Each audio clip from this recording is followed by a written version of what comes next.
Sorry. No, it's okay. Okay, guys, it's not a long list, but it is what it is. So, okay, we're going to, hold on one second.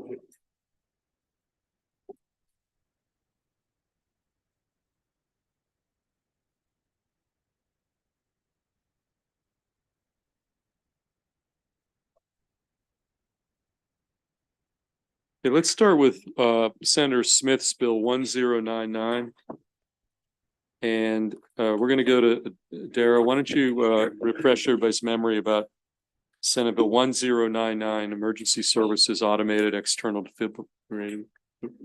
Senate Bill 1099, Emergency Services Automated External Defibrillator and Naloxone Co-location Initiative, Requirements for Public Buildings. This bill expands the purpose of the Public Access Automated External Defibrillator Program, also known as the AED program, to include an initiative to co-locate up to 2 doses of naloxone with each AED placed in a public building. The Emergency Medical Services Board must develop and implement the initiative in collaboration with the Maryland Department of Health and adopt regulations jointly with the Maryland Department of Health. The initiative must be funded in the same manner as the AED program. There are 2 amendments. The first amendment alters the definition of naloxone to read a medication approved by the Federal Food and Drug Administration for community use for the reversal of a known or suspected opioid overdose. The second amendment is on page 14 and 15 of your packet. What this amendment does is require that the initiative be funded using available funds from the Opioid Restitution Fund. I believe there was no opposition to this bill in the hearing. So we have 2 amendments. There was no opposition to the bill. Questions for Dara, and we're going to start with Senator Hester. I don't have a question. You want to move the amendments? Move the amendments. So. Okay, Senator Hester moves those 2 amendments. Is there a second? Second from Senator Carrozza. Discussion on those 2 amendments on 1099. Okay, seeing none. All in favor of those amendments, raise your hand. All opposed, those amendments carry. We have Senate Bill 1099 as amended in front of us. I think it's an excellent bill, and I'd love to be added as a co-sponsor. Okay, anybody want to be a co-sponsor of this legislation beyond Senator Hester? Okay, we can figure that out. Everybody who would like to be on, you may already be on, and we won't duplicate. Raise your hand. We've got Senator Brooks, Senator Carrozza, Senator Hester, Senator Simonaire, Senator Feldman, Kagan, Augustine, and Lewis Young. Okay, did you get that? Senators Hester, Brooks, Carrozza, Simonaire, Lewis Young, Augustine, Kagan, Feldman. Okay. All in favor of the sponsor amendment, raise your hand. All opposed. That amendment also carries. Now we'll add that to the amendment that have been adopted. Is there a motion favorable on the bill as amended? Senator Hester, is there a second? Senator Lewis Young, discussion. All in favor of Senate Bill 1099 as amended, raise your hand. All opposed. That bill carries. Next, let's move down to 1107 from Senator Washington. Alexis.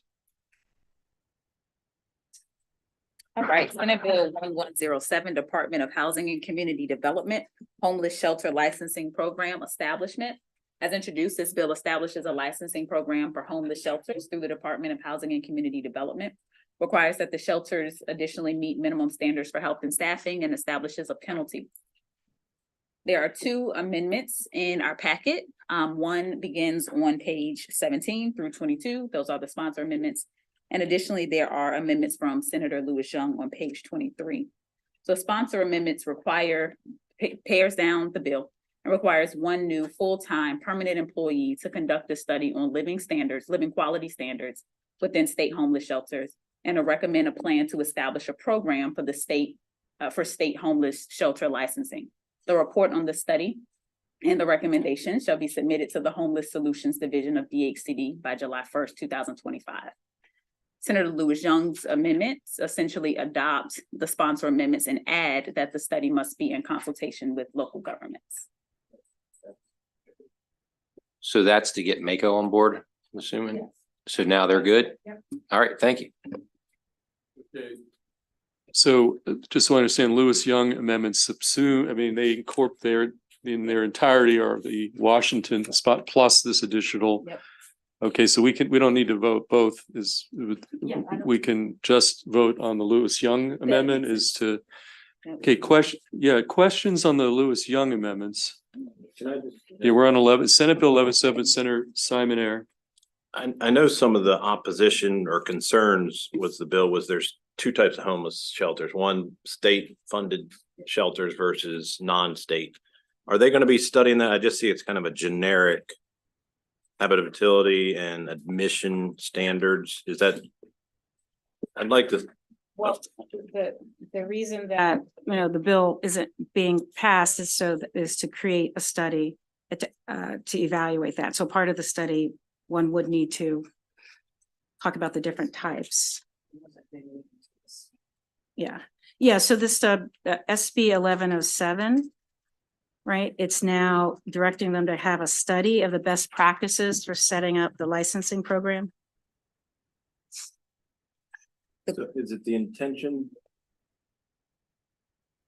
to have one standard for all homeless, or is it, because I think there is a distinction, at least from the comments from the original bill, So, that some thought they'd be put out of business if those standards were adopted. so the current scheme is that a lot of the funding is filtered from the federal government into the state, continuums of care.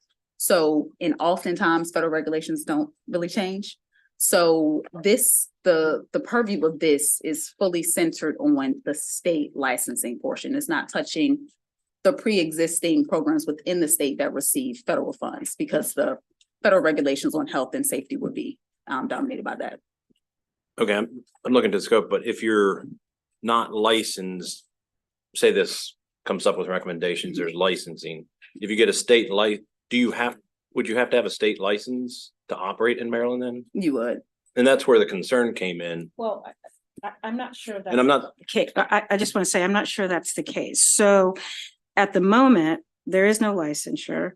And so if somebody seeks a license, but they're talking about developing a plan to establish the program to license. So it has not been established yet whether or not one must have a license to operate, not at this point. But also, I think we would agree that a shelter should be habitable. And, you know, it should have basic admission standards, and so that people are safe. And then the study is establishing a program. So we'll be looking everywhere as to what the best practices are and bring that back. And then we can debate the bill when it comes back with recommendations, I think. yeah, I mean, my only recommendation would be if we could put something in there, like on line 2, say admission standards for state funded and non-state funded homeless shelters. And that way it kind of gives them a purview to look into it, a little direction, not tell them how to do it, but just at least address both concerns. So we have a House version of this, so we can make those amendments on the House version. We could just pass this so that it can make it in time for crossover. And as we have agreed with other pieces of legislation, we'll work on it to make it just the way we like it. We do that. I saw Senator Lewis, and you were doing some good. I just want to make sure that we've got sponsor amendments, Lewis Young amendment, and then as Senator Simon Ayer has sort of put something on the table. Was I accurate, though, that your amendments are basically Senator Washington's amendments plus this additional language about consulting with, or are there differences? I guess let's clarify that. I was a little bit confused about where these amendments come from. I do recall making a statement about wanting to ensure local government was involved. And then I kind of lost connection from that statement to these amendments.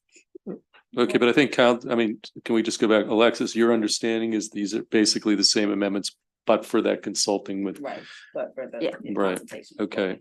We're gonna rely on council on this one. As far as Senator Simon Ayers' 3-word or 4-word, one more time, just so there's some clarity, and then we'll have to figure out how we want to proceed procedurally here. Again, I'm not trying to prescribe how the study goes. But where it says emission standards for homeless shelters, we could put receiving state funds and non-state funds. Or somehow, I don't know if whoever was drafting, I just wanted to have them look at both of them, not just. Okay, here, why don't we do this? We've done this on some other bills. Why don't you keep that talk and maybe you can get a floor amendment or Okay, something and that's we can fine. talk about it, because I don't That's want fine. to just do conceptual, I think right now. And then there again, as Senator Washington, we're gonna have a House bill over here too, so somehow I think that's a couple of words here, it's gonna be an issue. Okay, we have the Lewis Young amendments in front of us. Senator Lewis Young, did you want to move those amendments? They are your amendments. Second. Okay, we have a motion from the sponsor of those amendments and a second from Vice Chair Kagan. Discussion on these amendments that apparently was essentially to accommodate the interests of local government, MACO, et cetera. Okay, all in favor of those amendments, raise your hand. All opposed, those amendments carry. Okay, we now have Senate Bill 1107 as amended in front of us. Senator Washington, would you like to move favorable on Senate Bill 1107 as amended? Okay, discussion. Okay. No, I think we got a second. Oh, well, Senator Washington and then Senator Gallion, you're a second. That was very good. All in favor, Senate Bill 1107 as amended, raise your hand. All opposed, Senate Bill 1107 as amended carries unanimously. Let's go now to the other Senator Mary Washington bill, Senate Bill 1084. Alexis. Senate Bill 1084, State Government Commission for the Deaf, Deafblind, and Hard of Hearing. This bill establishes the Commission for the Deaf, Deafblind, and Hard of Hearing as an independent state government unit for the purpose of advocacy for accessible and comprehensive services for individuals who are deaf, deafblind, or hard of hearing. There are sponsor amendments included in the packet on pages 7 through 13. They generally conform the Senate version to the House version.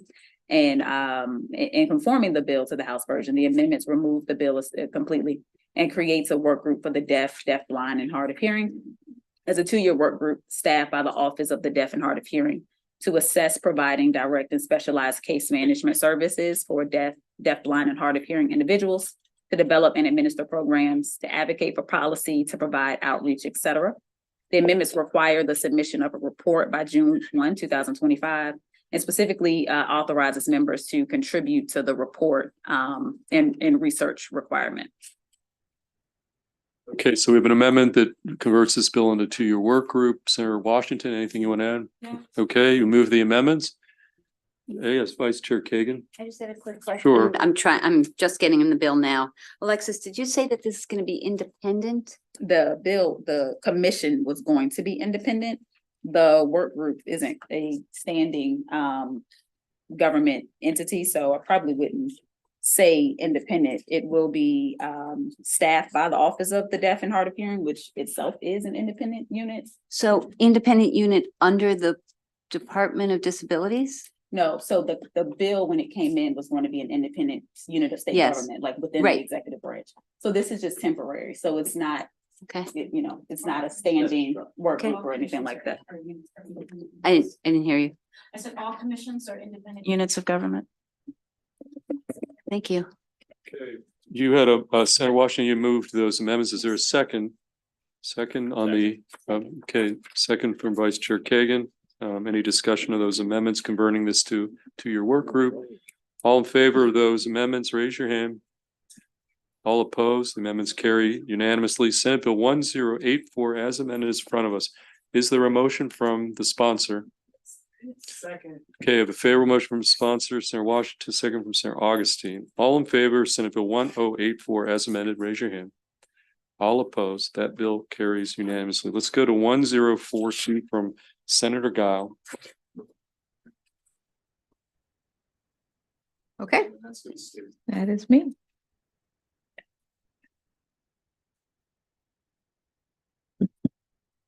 Senate Bill 1042, Education Armed Services Vocational Aptitude Battery, Student Information. This bill alters an existing requirement that each public school in the state that administers the Armed Services Vocational Aptitude Battery, or the ASVAB, choose option 8 as the score reporting option to instead notify students and their parents or guardians 2 weeks before administering the ASVAB of the option to choose option 8 or the option to opt out of the release of a student's personal information and test scores to military recruiters. A student or student's parent who chooses option 8 as the score reporting option may choose to later release the student's personal information and ASVAB scores by individually submitting the required forms to the military services authorizing the release of the information to specified persons. The bill also repeals the statutory requirement for a public school to send a written notice to an ASVAB representative of the statutory requirement. There are no amendments and there was no opposition at the hearing. Okay, Senator Watson moves favorable on Senate Bill 1042. Second from Senator Augustine. Again, no amendments. Discussion. Okay, all in favor of Senate Bill 1042, raise your hand. All opposed, that bill carries unanimously. Let's go next to Senate Bill 808 from Senator Carrozza. And Dara? Senate Bill 808, Anaerobic Digestion Technology, Coordination and Guidance.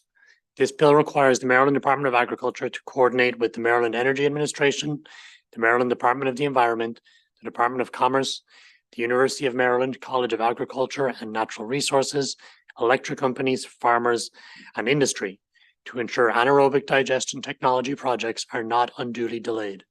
In addition, the Department of Agriculture, in coordination with MEA, MDE, and the Department of Commerce, must establish guidance for farmers regarding the development and implementation of anaerobic digestion technology. This guidance must include certain specified information. There is one amendment from the sponsor. It includes the University of Maryland Eastern Shore in the list of organizations MDA must coordinate with. Okay, we've got, I apologize, there were no amendments? Or There was one amendment. One that added amendment. Okay, we had a motion on the, any questions about the amendments? Well, first, let's take a motion favorable on the amendments from Senator Carrozza.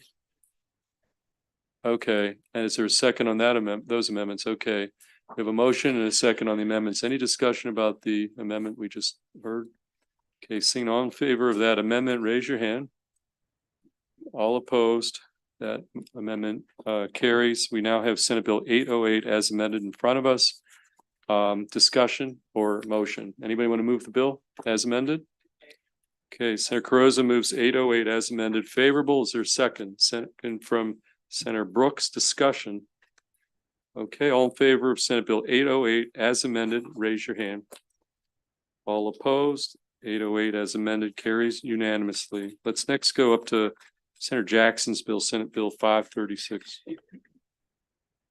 Senate Bill 536, Environment, Nuclear Power Plants, Emergency Preparedness, the Radiation and Emergency Preparedness and Protection Act. This bill establishes the Radiation Emergency Response Program in the Department of the Environment with related duties for the department. The bill establishes 2 annual fees, a $300,000 fee for operational costs, and a $60,000 fee for radiological emergency response preparedness, both of which may be adjusted annually for inflation. They must be paid by the owner of a nuclear power plant for each nuclear power plant owned. The fees must be remitted to the department by July 1st, 2024, and each July 1st thereafter. The $300,000 fee is to be directed into the Radiation Emergency Response Fund, a new special fund established by the bill to support the program. MDE must transfer the $60,000 fee to the Maryland Department of Emergency Management for radiological emergency response preparedness activities. There are no amendments. There was no opposition. Okay, we have a bill with no amendments, no opposition. Any discussion about Senate Bill 536?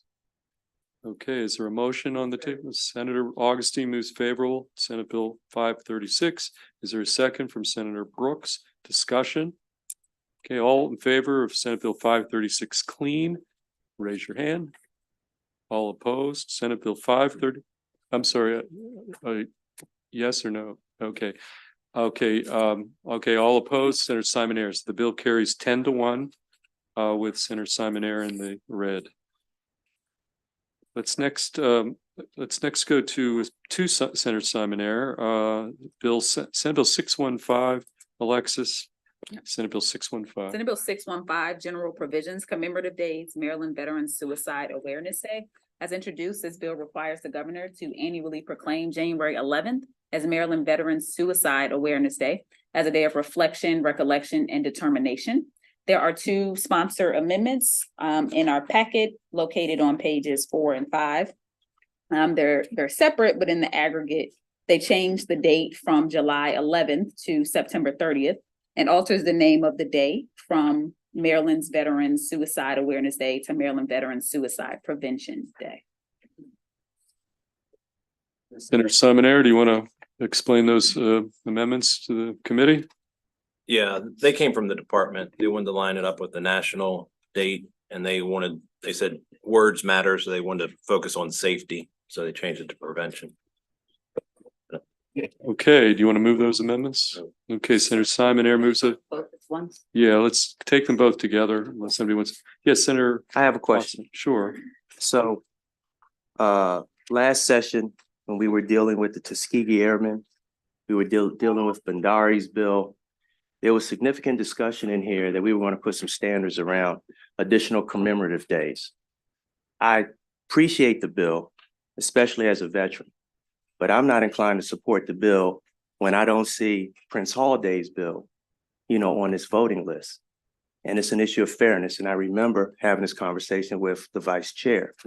And so if we're going to move forward with this, I just want the sponsor to know I have nothing against the bill. This is a principal vote, but I did the best I could to lay out the importance of Prince Hall Day in the state of Maryland and in the country and the nation. And I think that should be on this list as well. And so I won't hold the bill, but I won't be supporting the bill. Okay, and I think that's totally legit. We've had this conversation and, I understand. I think this goes back to a point Senator Lewis Young made during this interim. We really do need to establish some tight guidelines, objective guidelines for the committee. And so I don't have that much more to add than it totally understand, totally legitimate. We may have some dissenting votes. I mean, I get it. So with that, we still have the amendments we need to take up. So you moved the amendments favorable, and there was a second. Any second on the amendments? Second from Vice Chair Kagan. Okay, just on the amendments, all in favor of those Simon Ayer amendments, raise your hand. Sure. Okay, before we take up those amendments, anybody want to be on this bill as a sponsor? Okay, Senator Augustine's already on there. Okay, we'll go down the list. We've got Senator Brooks, Senator Carrozza, and Senator Washington. You're already on. Senator Gallian's already on there. Okay, anybody else? I'm on there. You're on there. Okay, all in favor, we'll include that. Okay, let's do that. All in favor of the sponsor amendments, raise your hand. Well, the sponsor amendments meaning, okay, strike it all. We're going to go back to the first amendment, the Simon Ayer amendments, all in favor. We had a motion on the table and a second on that. All in favor of those. Okay, those amendments carry. Now we have the sponsorship amendment. Is there a separate motion favorable on those? Senator Augustine, a second from Senator Simon Ayer. All in favor of the sponsorship amendments, raise your hand. Okay, we have two amendments on this piece of legislation. Three. Apologies. And we will take a roll call. All right, Senator Kagan. I am going to associate myself with Senator Watson. I am long voted against a lot of these things. I think this is meaningful and important, so I'm not going to vote against it. I'm not going to take a walk. I am going to abstain. All right, Senator Kagan abstains. Senator Augustine? Yes. Senator Augustine, yes. Senator Gallion? Yes. Senator Gallion, yes. Senator Watson? No. Senator Watson, no. Senator Lewis Young? Yes. Senator Lewis Young, yes. Senator Brooks? No. Senator Brooks, no. Senator Carrozza? Yes. Senator Carrozza, yes. Senator Hester? Yes. Senator Hester, yes. Senator Washington? Yes. Senator Washington, yes. Senator Simoneau? Yeah. Senator Simoneau, yes. Senator Feldman? Yes, the bill carries 8-2 to 1 abstention. We're going to next go to Senate Bill 74, Alexis. All right, Senate Bill 74, state designation, state fruit persimmon. This bill establishes or designates the persimmon as the Maryland state fruit. On page 2 of our packet, there is one sponsor amendment that specifies that the state fruit is the American persimmon. Yes, that's an amendment. Motion favorable on the amendment from Senator Augustine. Is there a second? Second from Senator Carrozza. Okay, all in favor of the amendment, raise your hand. All opposed, that amendment carries. We now have Senate Bill 74 as amended in front of us. Discussion or a motion? Is there a motion? Question? Does Okay, the American persimmon grow in Maryland? It does, It- apparently. According to the testimony from the Native Plant Society, I think it was. Alexis, your mic is Oh. not near you. the answer is yes. That's the kind of the point of the amendment, that it makes that is my understanding. So Alexis, is that correct? Yes. Okay. Any further questions about the amendment? Yes. I wanted to move it favorable, and also we talked about there should be certain standards when we do something like this, and I just would like to kind of remind the body that when you go in and do the state symbols with your classroom students, and you go through the state bird and state flower and the state dog, they'll ask about the state fruit, and now we'll have one. So Okay. I move the bill. Okay, we have a motion favorable on the bill as amended. Is there a second from Senator Washington? Okay. This again, we're going to take a roll call on this one. So All right, Senator Kagan? I'm gonna be consistent. I am abstaining, please. All right, Senator Kagan abstains.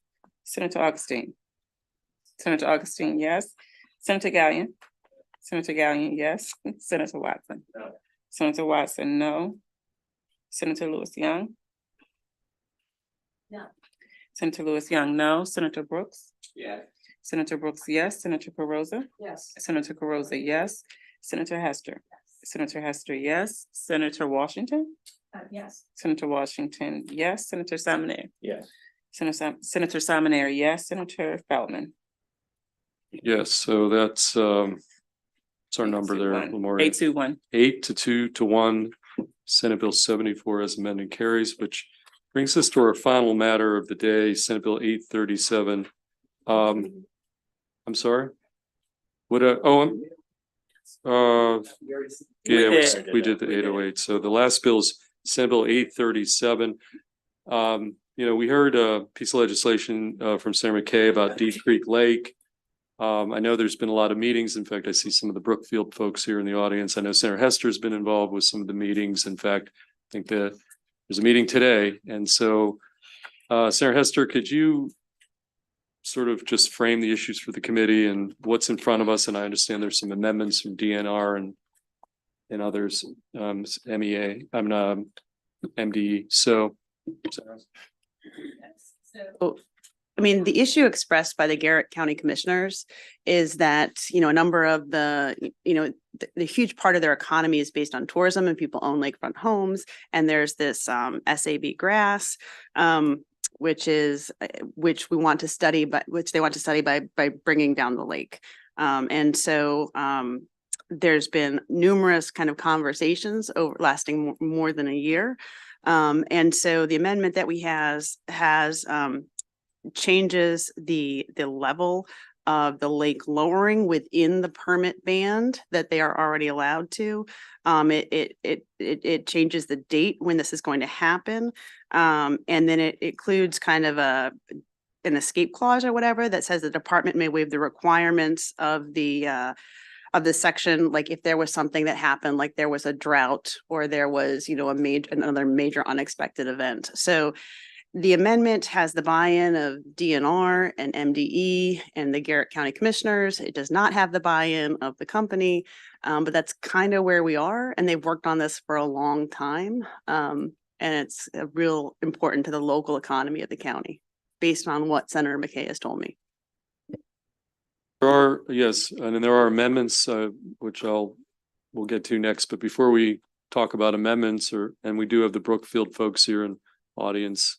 Sir Watson, just questions about the broader issue. Yeah. So I recall from the testimony, that lowering the level of Deep Creek really didn't add anything in terms of measuring algae or those types of things that could be, negatively impact that, that lake community. And my question is, and I've gotten a couple comments about ensuring that all of those impacted, had an opportunity to weigh in. And so my question is, have all those who have a stake in this, those who have businesses in and around the lake had an opportunity to weigh in? Is everybody supportive? And I know this is a local bill, and I'm going to support a local bill just in general, but just out of curiosity, has everybody had an opportunity to weigh in and their voices heard on this? I can't easily, Senator Hester's, I think, been more able to answer that. I mean, I have not been part of the ongoing stakeholder conversations, which I believe have happened for over a year. But I think that between DNR and MDE, the reason they changed the level of the lake, and that's what McKay's amendment does, and the reason that they changed the date was to make sure that, particularly for the whitewater kayakers who are also important, and the whitewater rafters who are also important to the economic development, that the lake has enough time to recharge. But so that they lower the lake, it fills up, and they do the releases in the spring. Okay, why don't you, I know there's been some amendments offered, or who offer these sponsor amendments? Okay, so why don't you go through and explain the amendments, and then we'll take it from there. So the first amendment, which I handed out to you all, is a standalone document. It alters the level the lake is to be lowered to from 2,456.5 feet to 2,457 feet. It also changes the dates in which the lake level lowering is to take place. Under the amendment, it would be between October 1st and January 1st inclusive. However, Brookfield may begin to lower the lake before October 31st each year. It also adds, as Senator Hester pointed out, that the Department of Natural Resources may waive the requirements of this section under extraordinary circumstances as determined in the discretion of the department. What Caroline is now handing out to you all is an amendment Senator McKay just emailed to me, which I believe addresses whitewater rafting.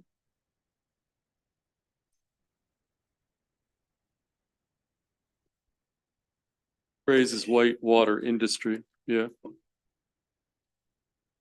To determine the impact, it would include, the study would also have to determine the impact of the lower lake levels on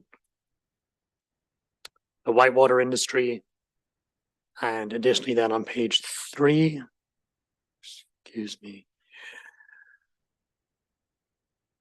line 11,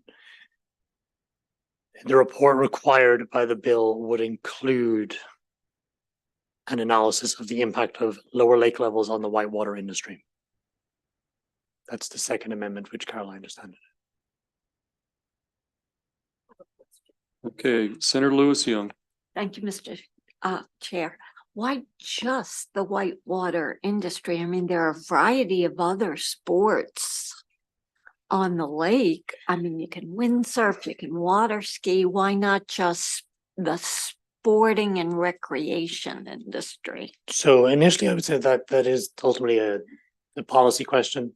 My understanding is that, and perhaps Senator Hester or maybe Brookfield can correct me, that the whitewater rafting doesn't take place physically on the lake itself, but it's impacted by water being released from the lake further down. Okay, thank you.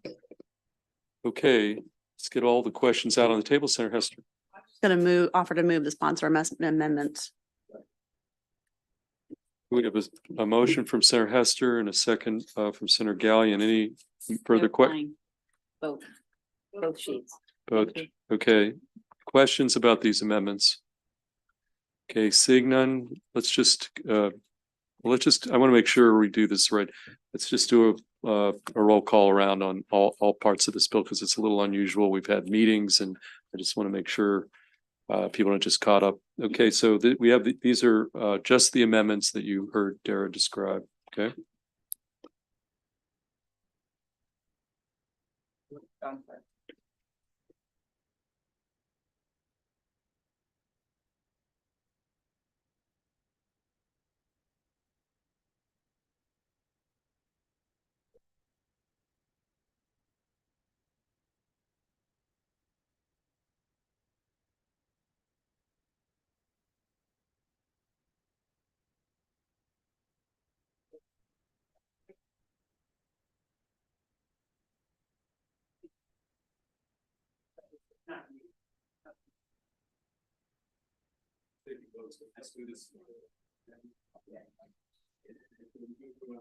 We'll record these votes manually and then so we have a motion on the amendments in a second.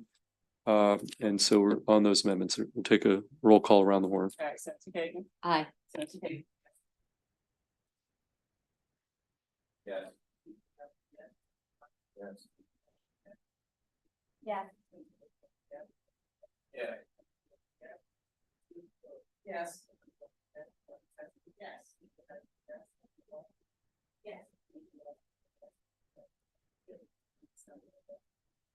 Okay, yes, those amendments carry.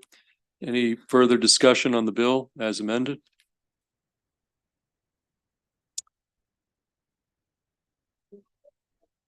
Okay, good.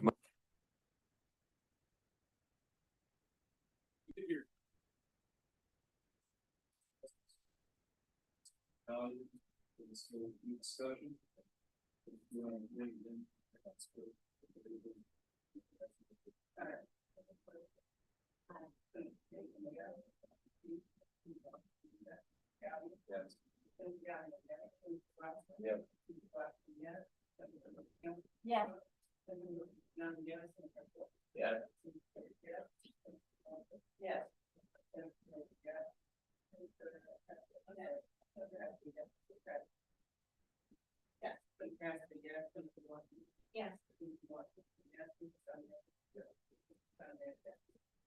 Yeah, so Bill carries. So we'll note this, still have to eventually get to the House. See back here after that. That said, that concludes our work today. Half hour, enjoy your half hour and we'll take it from there. See you at 5 o'clock on the floor.